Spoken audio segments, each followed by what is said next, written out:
Je donne maintenant la parole au représentant d'Oman pour qu'il introduise la déclaration du ministre. Hello, Your Excellency, Mr. President, Mr. Secretary General, and fellow delegates, to all those who dedicate themselves to this noble mission of this institution. Thank you for the opportunity. It's an honor for me to speak to you as the delegate of Sultanate of Oman in order to address the importance of gender equality and women political rights. Gender equality is not only a fundamental human right, but a necessary foundation for a peaceful, prosperous, and sustainable world. As we know, the issues of gender inequality and the women political rights are still considered as common issues in the world. Many women in the world are still facing the inequality and they can participate in politics in their country. A perspective about men who is the only one who can handle other aspects, such as politics, is still believed by some people in the world, even though both genders must obtain equality. In Oman, the woman has been an essential contributor on building the Omani society. Woman has taken a part in the constant development of Oman as women was empowered to participate in the prosperity of this country. The main legislative achievement in the area of gender equality is constituted by the provisions of the basic law of the state, which prohibit discrimination among citizens on grounds of gender, color, language, and so on.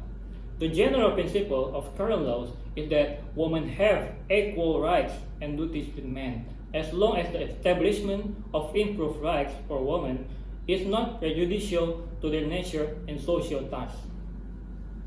The principles upon which legislation in the Sultanate is based are derived from the Islamic Sharia, which honors women and guarantees their right to equality with men as a general rule.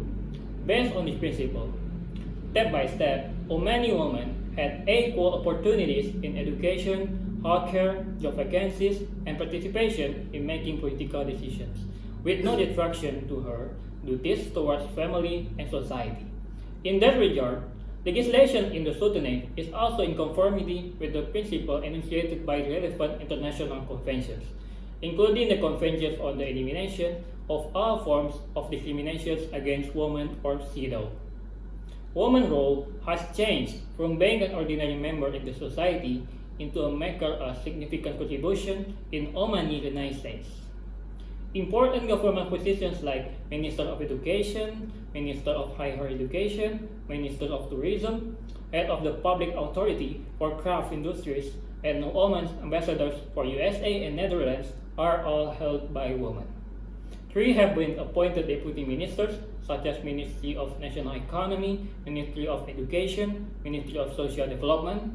2 have been appointed ministers, such as Minister for Higher Education and the Head of the Public Authority for Craft Industries at the rank of Minister, and 5 have been appointed to the position of Second Deputy Public Prosecutor. The National Report of the Sultanate for 2009 says that in 2008, 15 women are working as chancellors, 13 as Director General, 2 as ambassadors, 5 as deputy of public prosecution, and 3 as ministers. In addition to that, 80% of the State Council members in 2015 are women. Omani women also have the right to vote in all the government elections. They also granted the right to nominate themselves for Shura Council by starting this right in the Basic Law of Oman in 2000. In the end, Omani emphasized that gender equality and women political rights are very important and must always be upheld. We always invite people in all nations around the world to promote gender equality and women's political rights. Justice for women is a must and must be achieved because in the end, everyone, both men and women, have the right to do what they want. That's all for me. Thank you.